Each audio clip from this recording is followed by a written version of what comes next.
thankfully did pass them all the first That's try. awesome. Yeah. So And all that I credit podcast that. listening was worth it. Yeah, I would say I totally credit to SuperfastCPA. I would have never been able to do that had I not started implementing the strategies right from the very beginning. But yeah, I was in the 80s on all of my exams. So That's it wasn't awesome. like I was scoring the 90s, but it got me through, and that's all that mattered.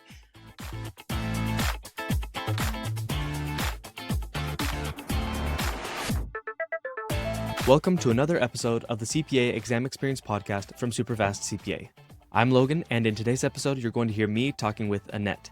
Annette has an awesome story. She's someone who was a non-traditional student. She was taking care of kids while going to school at night, and she was able to start taking the CPA exams while she was going to school, taking care of her kids, studying at night, and she did awesome with the exams. She was lucky and was able to find SuperfastCPA pretty much right from the start because she is a big podcast listener, and she ended up finding the SuperfastCPA podcast and started listening to it, started implementing some of the tips, and bought SuperfastCPA really early on in her process, maybe even before she really started studying.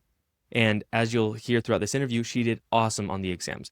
Even though she was busy with work, busy with kids, and busy with the CPA exams, she passed all of her exams first try. And she has some awesome tips throughout this interview. One of them was never study for more than 8 weeks for an exam. I think that's something that a lot of people could benefit from.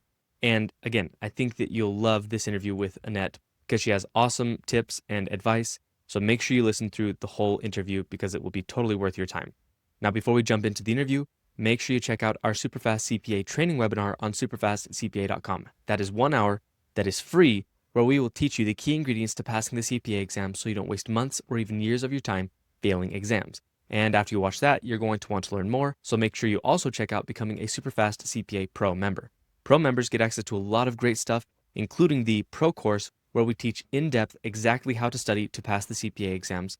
And it's basically a much more in-depth version of the webinar, multiple hours, multiple videos to walk you through each step of the process. And Pro members also get access to something that we have in our Superfast CPA forum called our multiple choice question walkthrough videos.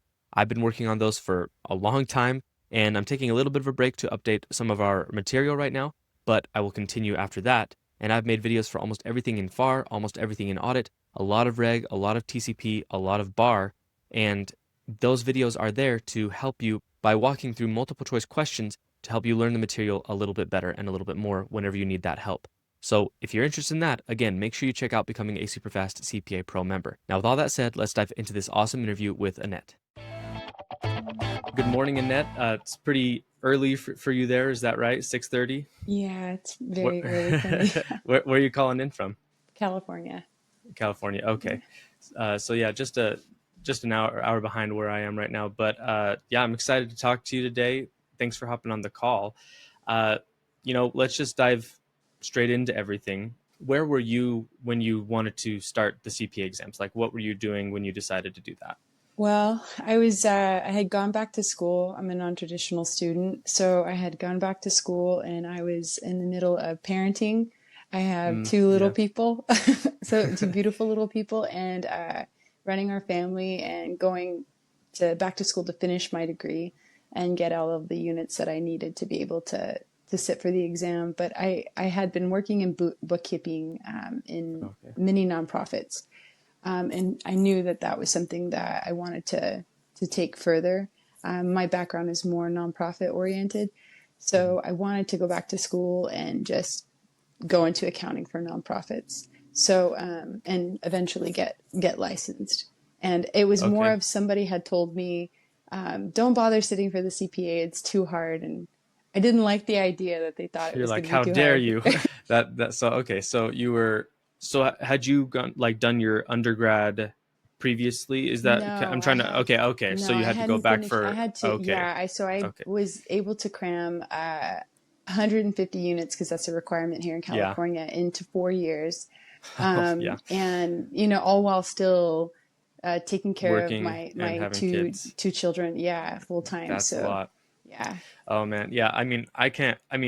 So I had 2 kids at the time when I was doing the CPA. And I was doing my master's and I was working, but my wife was the one who was at home usually taking care of them. So like, I can't imagine doing full-time school and taking care of How old were they? Like throughout They were the process? toddlers. They were Oh, toddlers. yeah. So my spouse was in a very demanding job, and as much as he wanted to help, like he tried his Yeah. best at the time, but Yeah. it was hard for him. So Yeah. I did a lot of my courses at night. Yeah. So thankfully I wasn't working full time though. I was working a part-time Yeah. job. Yeah. Okay. But that's still a lot. So, but that's impressive. So you know, crushed the 150 credit hours. And then that was when I'm assuming you were like, okay, I'm ready to sit for the CPA. So I was still in school when I started sitting for the CPA. You were still, okay. Okay. Because So I had yeah. received a job offer from my current firm that I still work with. And they basically said, hey, you know, we'll give you Becker. And so I said, well, if you give me access, I'll start studying now. And that was a year before my start date. So it was still, I had a semester left of school. So I remember starting in November during Thanksgiving break. And what year was this? This was in 2000 and, oh gosh, I can't even remember the year that I graduated. It was a few years ago though. Okay. So it was in 2022 or 2023? It was in 2022. So Okay. it was in November of 2022. And I remember starting over Thanksgiving break for that, studying for that first test. Okay. And so you got Becker from your firm for free, which I got the same thing when I was, so it's very nice when that happens. Yeah. What did you do? Like, did you just dive in and kind of do the normal way of studying? Like, what did that all look like? No, I would say that I'm not like most of the people that you guys interview in the sense of I got lucky by finding you guys right away in the beginning of my studying journey. So I'm an avid podcast I listen to a ton of podcasts, and so my first go-to was I'm going to try to find a CPA podcast that can kind of give me some tips on how to study for the test.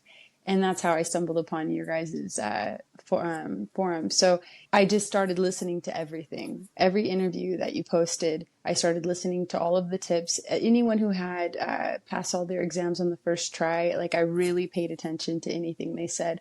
And I just started from that point forward, implementing the SuperFast CPA strategies. Okay. So and I love that. I'm a big podcast listener, and podcasts are awesome because you can find pretty much any topic that you're interested in. You can find a podcast on it. So that's really smart that you were looking for that. So did you just use the podcast, or did you also eventually purchase SuperFast CPA? I eventually purchased SuperFast CPA, and I think I actually purchased it prior to starting my actual study.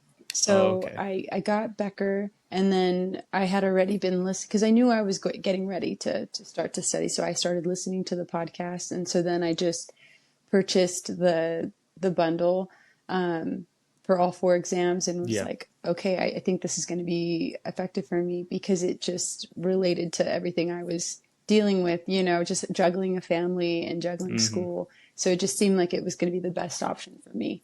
Right. And so you had SuperFast CPA pretty much maybe even before you had Becker, or around the same time. So you dove in with those strategies right from the start. And how did that go at the beginning? Like, did it click, or was it difficult to get going? How did that go? It was a little difficult to get going because I didn't really know my study habits yet. And I did try to do afternoon studying maybe the first week. And I realized this is not going to work out at all. And I'm actually a night person by nature. But I became a morning person during that time. And I just decided I needed to get up early. So I started getting up at 4 and studying from 4 to 7. And so I would go through the Becker's main course and basically do what they would say, what you guys would say on your podcast, is just read through the questions. The first time it wasn't intuitive to just click and get the answers. So that wasn't something that I was accustomed to. So I did kind of struggle along for the first week trying to figure out the answers to these questions. And it was very demoralizing. So then I realized, okay, I'm just going to do what they tell me to do. And I'm going to click and read through why things were wrong and why the correct answer was right. And that became the primary way that I would study. And it was, I would take 10-minute breaks after an hour or an hour and a half. And then I would just, scroll online or just take a mental break. And then I would So I mainly use SuperfastCPA. The main bundle I would use throughout the day. So once I had finished my primary study time in the morning, which was that block of 4 to 7, Yeah. I would throughout the day do the mini quizzes. So I probably did 6 or 7 mini quizzes all in whatever I was doing, whether I Yeah. was like sitting in the line waiting for my kids to come out of school, or if I was in the grocery store, if I was at the school, at my college, helping my professor, because I worked for a professor. Okay. Whatever it was, I was constantly taking any spare time I had to just do those questions. And they just were constantly keeping the content on my mind, so that I was pretty much in study mode 24/7. Yeah. And that's the exact goal right there. So just curious for your morning session. So, I mean, waking up at 4, that's pretty early, especially for somebody who is normally like kind of likes to stay up late and stuff like that. So what adjustments did you have to make to your life to be able to manage that, to be able to wake up early enough to do that?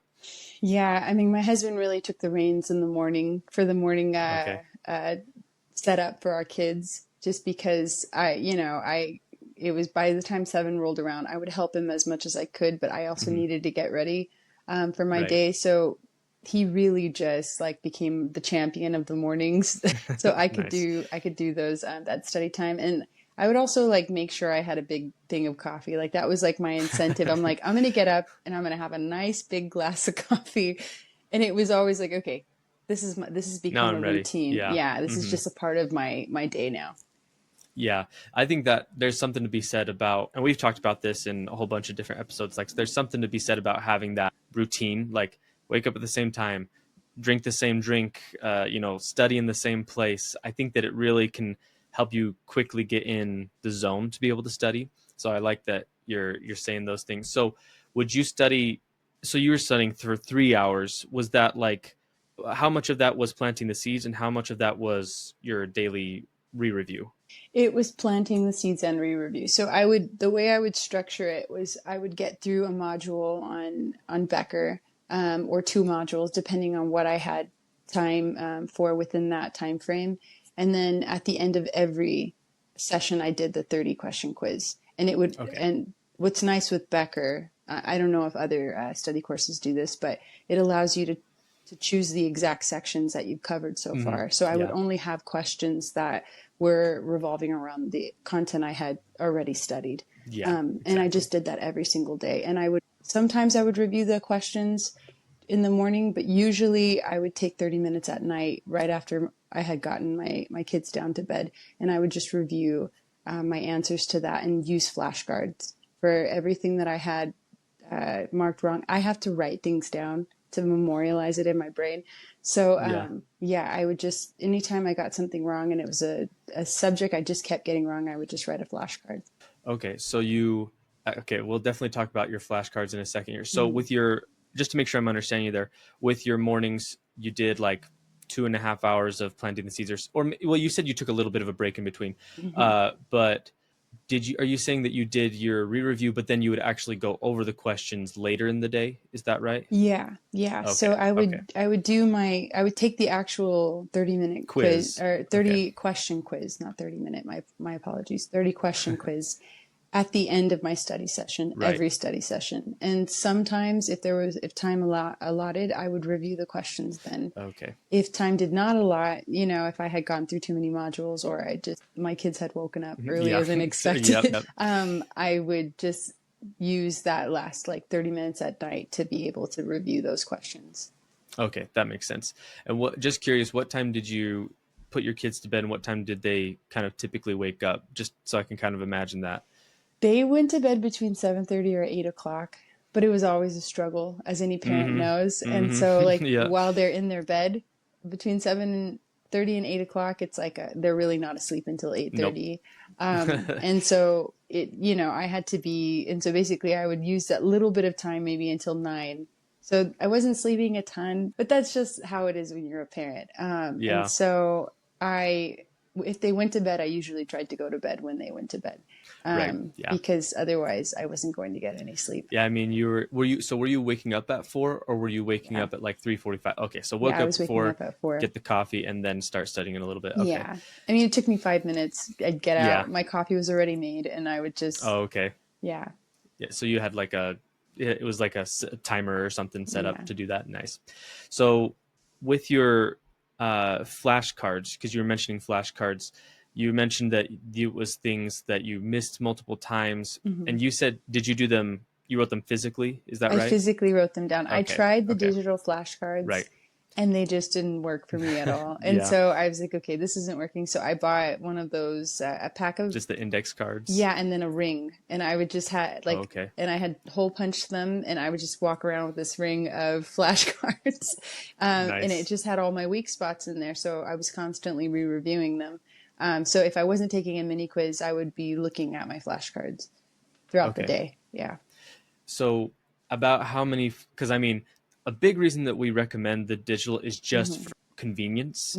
But so with that, how big was that thing that you were carrying around by the end of each exam? It depended obviously on the exam. For like Yeah. BEC, it wasn't very big. Okay. But for FAR, it probably grew a little bit more than I would have liked. Yeah. But for me, I'm old school. It was worth it. It was just worth it to have this little ring full of flashcards that helped me. And every time I felt like I knew the content or I knew the item well, I would just remove the flashcard.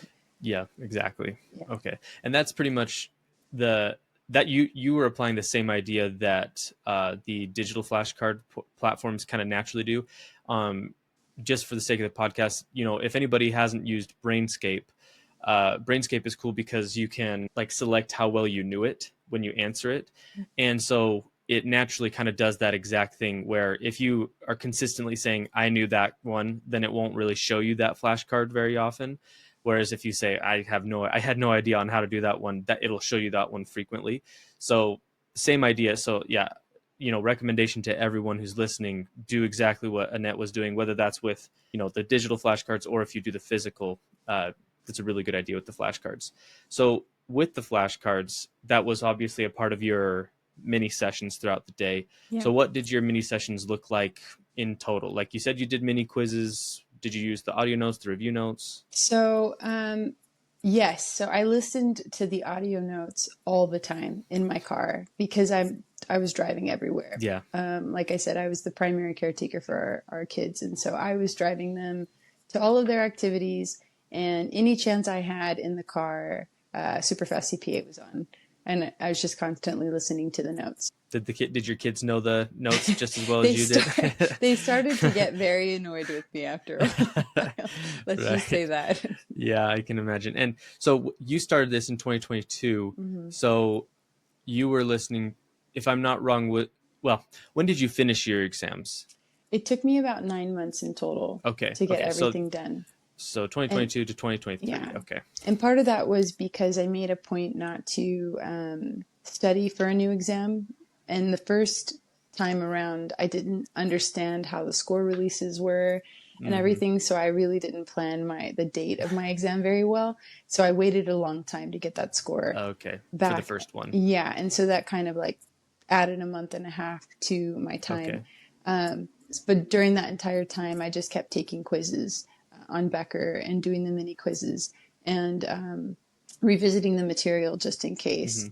But usually before any exam, well, I guess this is kind of another separate thing, but every time I was ramping up to take an exam, I would be not only listening to the audio, but I would print them out and I would read the notes probably 2 or 3 times completely through. So every time I was taking one of the major exams on Becker's Becker's form. Like the mock exams? Yes, the mock exams. When I would take the mock exams, I would just also be reading super fast notes in addition to whatever that preparation was for my exam day. And I didn't pay attention. Like I remember you guys encouraging a ton to just really not worry about whether you're getting greens on everything.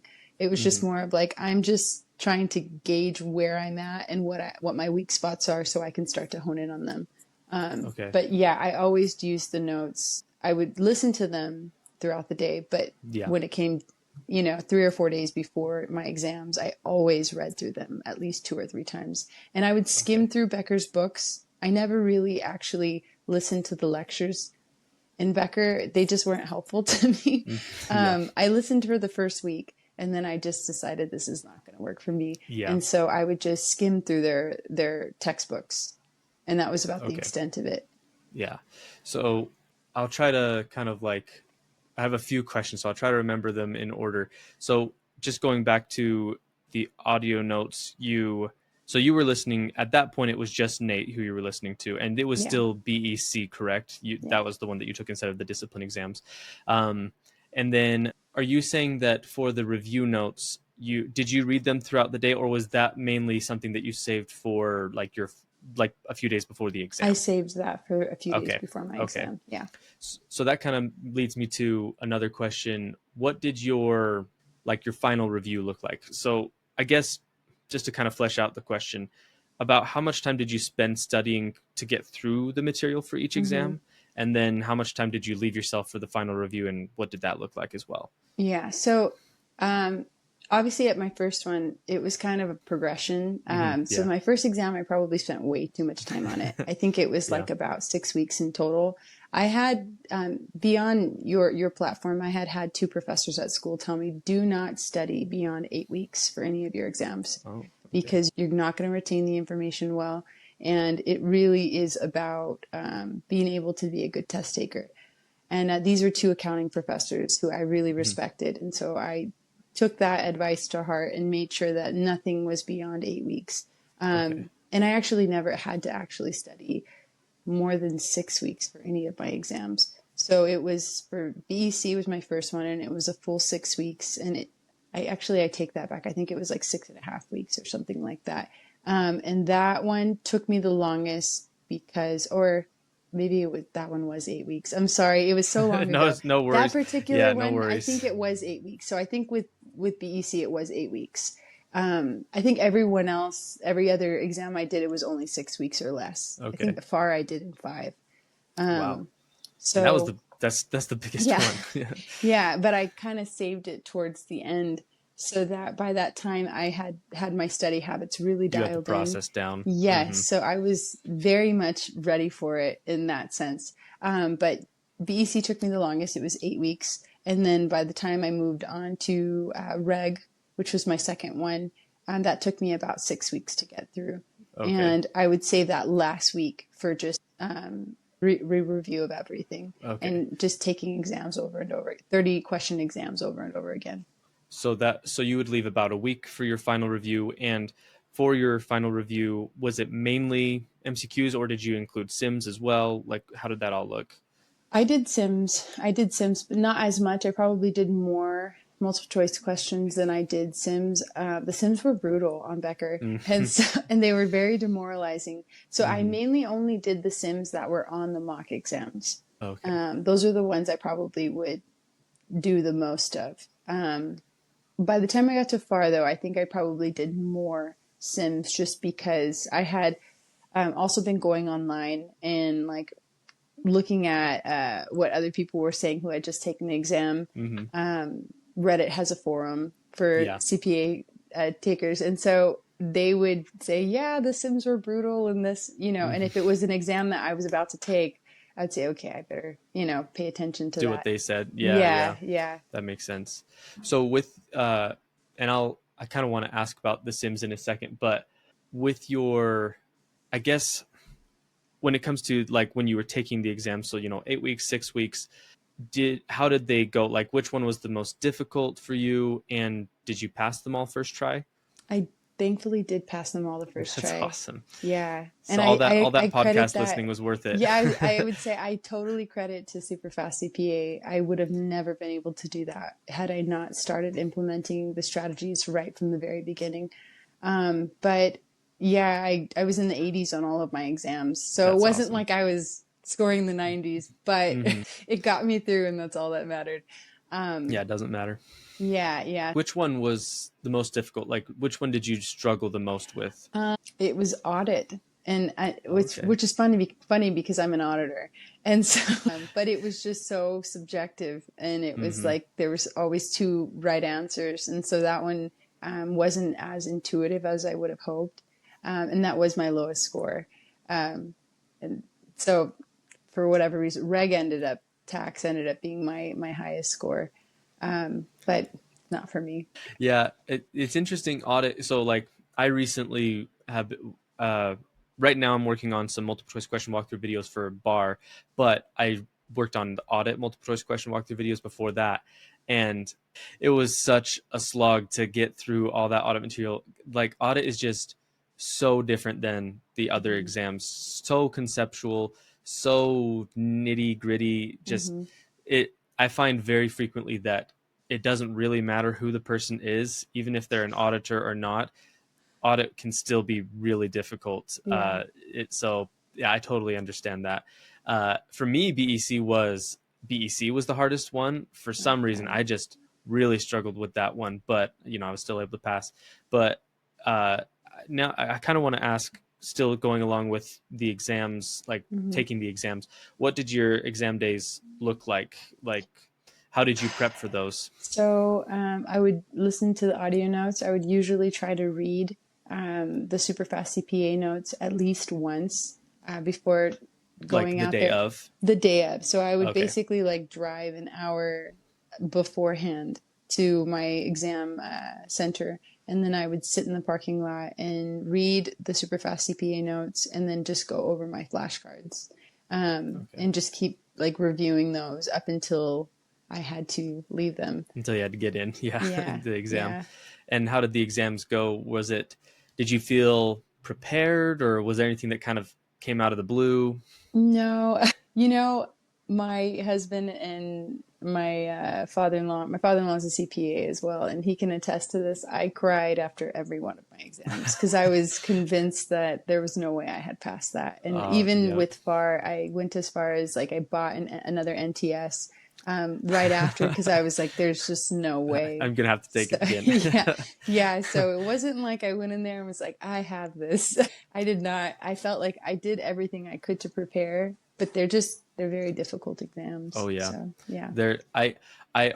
I can say the same thing, that except for my last exam, for me personally, I don't know why, I just was like, yeah, I think I passed that one. But the other ones I was like, nope, I have no idea. And I even, similar idea with you, with FAR, I was 100% convinced that I had failed it, that I started restudying for it the day before I got my score, because I'm like, no, I'm just gonna go back and say, I know I'm gonna have to retake it, but thankfully I didn't. So I can understand that feeling. What made you feel like that from the exams? Because you went in really prepared. Yeah. Was it just like kind of doubting yourself, or was it the exams were like really hard and you're like, oh man, I don't know how well I did on that? I think it was a mixture of all of those factors. There was a lot of like, unfortunately, self-doubt starts to creep in. And so I would encourage people to find those mechanisms that help you to kind of be like, no, you do have this, you are going to make it, you have prepared yourself. And then there was just the timing, whenever I would look at the time and I'd say, oh man, I didn't use all of the time that I was supposed to, or like I'm right at the minute, that can't be a good sign. Or there would be questions that would come out of left field, and I would be like, I've never even seen this in the material. And the sims were always very brutal. So the sims, the sims were always like, just like, you hope that they're in, you know enough to get through them. What was your strategy with the sims on exam day? Because you're probably killing the MCQs. Like, how quickly did you get to the MCQs, and then how much time did you have for the sims? I got through the MCQs fast. It was quick. And so it was just because I was so used to being able to dissect it and say, okay, well, that concept doesn't even apply to this question. Yeah. So just being able to eliminate like potential answers right away, it made it so easy to just blaze through the questions, so that I could have as much time banked on the sims. Right. So would you say you had like 2.5, 3 hours for the sims? Like, how much would you say? Yeah, it was usually about that, roughly about, but between 2.5 to 3 hours I would end up having for the simulations. And you were mentioning this a little bit before, but if I remember right, you said that you didn't usually go straight to the next exam. You just kind of stayed fresh on the exam you just took, just in case. Is that what you did? Yeah, because I walked out not And certain that I cried, had and you're, and cried yeah. and calling my husband and saying I failed. I would just say, okay, I'm not going to move on to the next exam unless I Okay. know I passed it. And so I would just keep studying. I would keep taking 30 question quizzes. Basically the sets of those like 4 or 5 times throughout the day. I don't think I mentioned this early on, but I will throw out the caveat. I did take breaks on the weekends. Okay. So I did have this very rigorous study schedule in the morning, Monday through Friday, but I only really studied for 2 hours on Saturday, 2 or 3 hours on Saturday. And my husband would take care of the kids while I did that. And then Sunday, I just did not study at all. Okay. So it gave me a good enough mental break to be able to kind of refresh. And Yeah. I just kind of kept that going when I would be waiting for scores as well. And we have this whole strategy laid out and everything. And the reason we have it laid out the way we have it is just because we're trying to make sure that people stay consistent, and frequently they won't stay consistent. But whatever you're doing that works, it doesn't matter in the end as long as you're passing exams. And I actually it's funny because, I work for SuperfastCPA CPA now, so I'm like, you got to do it all the way that we say. Yeah. But when I was doing the exams, it's kind of similar. I only studied 2 hours on the weekends because I just couldn't sit there for 4 or 6 hours, mentally and physically. I just was too antsy to sit there for me personally. And also I didn't want to miss the weekends with my kids. Exactly. So Because your kids are there, yeah. and it's like, Yeah. I don't want that time away from them. Yeah, I had how old was my son was 3 months old, and my daughter was 20 months old when I started. Oh yeah, you were in the thick of it. Yeah, so I was like, I got to get home because I studied at work every day. Okay. Because I was like, there's no way I'm getting anything done if I'm studying at home. But anyway, yeah, I just like what you're saying there, because in the end, you did what worked for you and you passed, and that's the important thing. And I'm curious, since you only studied, Monday through Saturday, when did you study the sims? Because I know you studied those during your final review. Did you also fit them in during your study process as well? Yeah. So I would basically do all of the questions in the module. So for every module I covered, I did every single question that was available for that particular module. And then I would do 1 or 2 sims within that module. Some modules didn't have sims, but that I made a point to make sure that I got through every single question in the question bank that was available to me. Yeah, I did the same thing.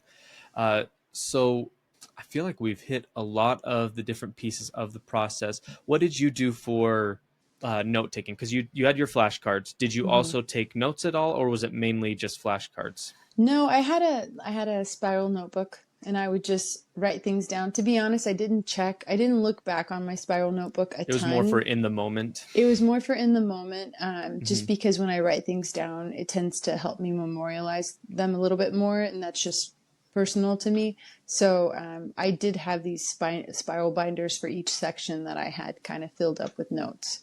Yeah. I find that just the act of taking notes and kind of working it out in your own words in the moment, even if you don't go back and review it that frequently, just having a way to work it out in that moment is really helpful. And I did the same thing. I printed out the SuperfastCPA CPA review notes and took my notes on those, and that made it so that I kind of had all my notes in one spot. And yeah, I found that really effective. So I think a lot of people could benefit from doing that as well. So, we've talked about a lot of different things, and we might talk about a few more things, but what would you say overall were the biggest benefits that you got from SuperfastCPA CPA? I loved the overview notes because it wasn't getting into the nitty gritty. So it helped me understand the foundations in a very broad way. Because Becker, as much as I think Becker's a wonderful tool, and I do highly encourage it, I also always tell people you need to also have SuperFast CPA as a supplement, because I become a champion at work for it. Because I believe firmly that it really gives you a nice high level understanding of it, so that you can kind of take a step back from what the nitty gritty is, all of those very fine, minute details that Becker gives you, and be able to understand it broadly. And I really appreciated that. And then the mini quizzes were just, they were incredibly helpful. It's just hard to describe, just being able to have these summarized questions that I didn't have to sit there and pull out a calculator and try to like figure it out. But being able to just say, okay, I know the answer to that. The mini quizzes were incredibly helpful, but I found the notes to probably be the biggest help to me, because of, they covered everything, but it was in a very digestible and broad way that it was like, okay, this is a wonderful high level understanding of the entire section. Yeah. And that's the thing is with the exams, you take all these specific questions when you're doing your review course, but then in the exam, they're really testing you on the concept. Like they could test you on a completely different question than you've ever seen before. And you have to understand how to apply some other thing that you learned to that question. And so that's how we try to make the review notes and the quizzes and the audio notes, that they're like hitting that topic overall instead of like getting too deep into things. So I'm glad that you found that really helpful. And this is a question that just came up for me. Are you still a morning person? I mean, you're up early right now, or did you go back to kind of being a night person after that? I'm back to a night person. Feel back to normal. This right now just worked best with my schedule. Because I have kids still, you know, when you have kids, you still do kind of have to be a morning person, because you try to get things done prior to them waking up. And then they have school, and school's always early. Yes. So yeah, I get that. Yeah. So, that's why I still am a little bit of both, but I probably more canted towards still the lean night. more towards, so I feel like we've covered a lot of really great stuff, and I don't think I have too many other questions. I do have two more though. Did you have any like test day traditions, like any like little things that you did to kind of, and what I mean by that is like, did you go to the same place to eat? Did you wear the same shirt? Do you have anything like that you did? I went to the same test center. I made sure it was the same test center because I was familiar with it, and it was just like an environment I was familiar with. So I made sure that I never booked appointments outside of any other test center except for that one.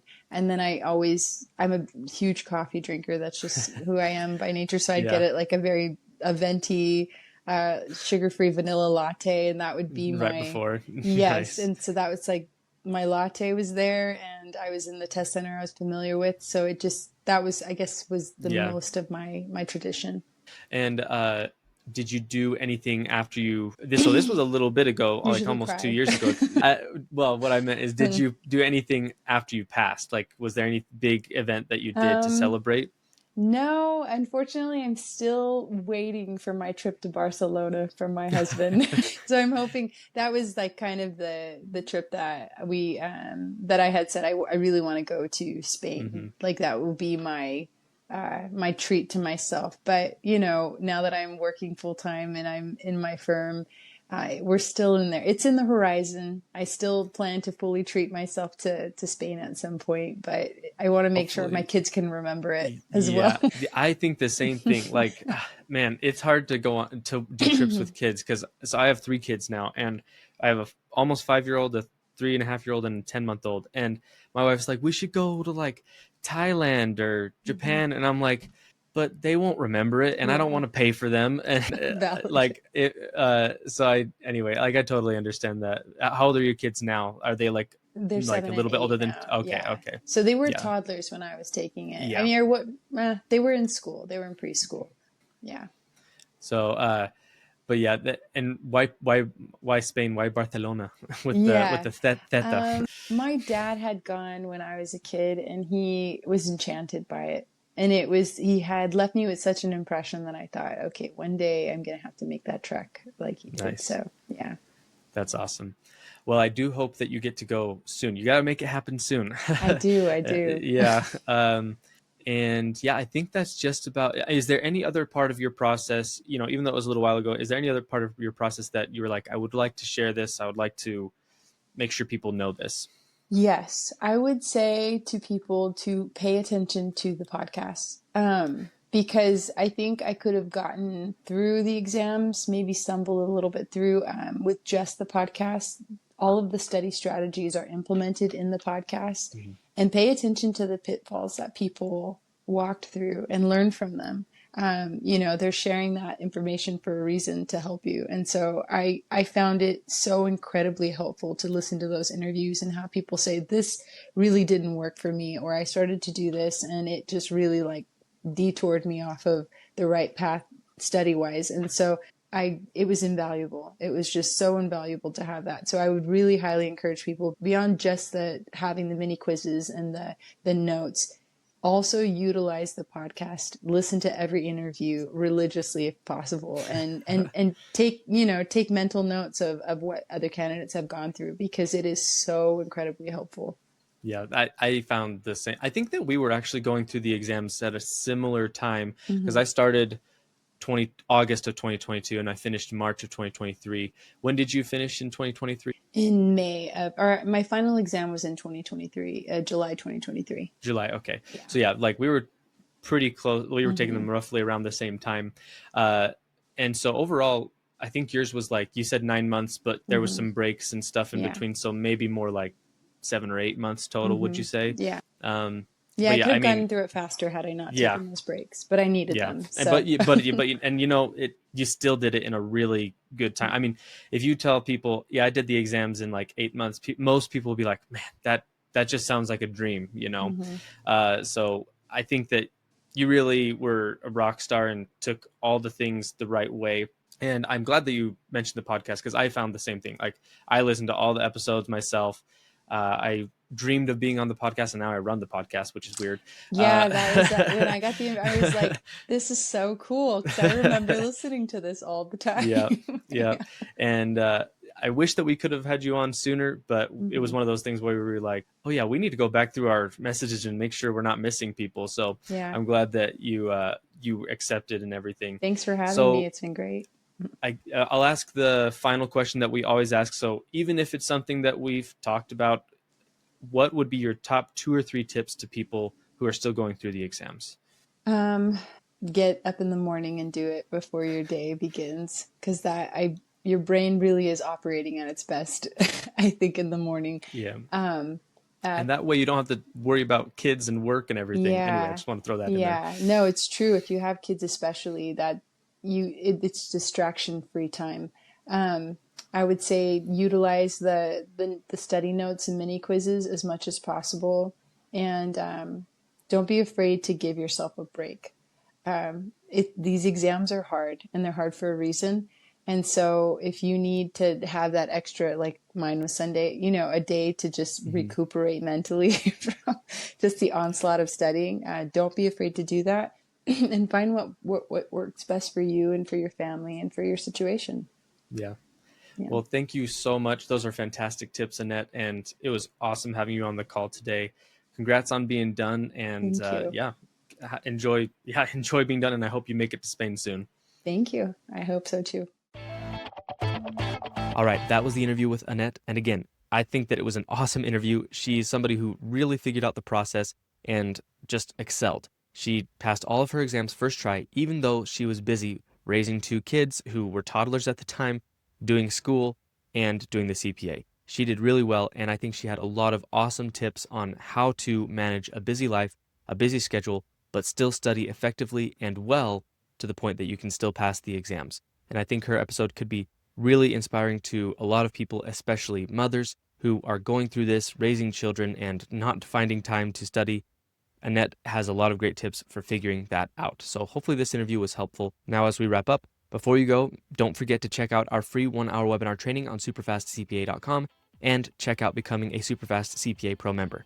If you liked this episode, make sure to like it and leave a comment in the YouTube video or leave a rating in your favorite podcast app. Thanks for watching or listening, and we will see you in the next episode.